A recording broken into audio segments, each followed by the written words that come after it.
Hey everyone! If you've got a light surface scratch on your car, don't worry.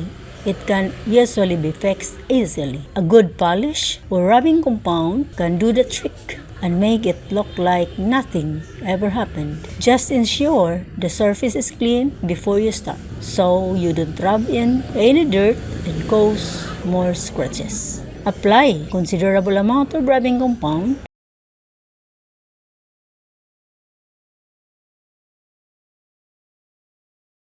and wipe with a clean cloth, applying a little force.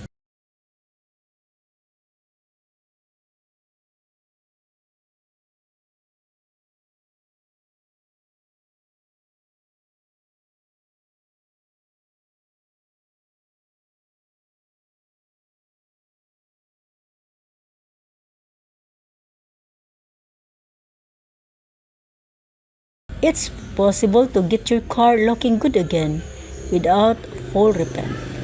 Just take your time and you'll be surprised at the result.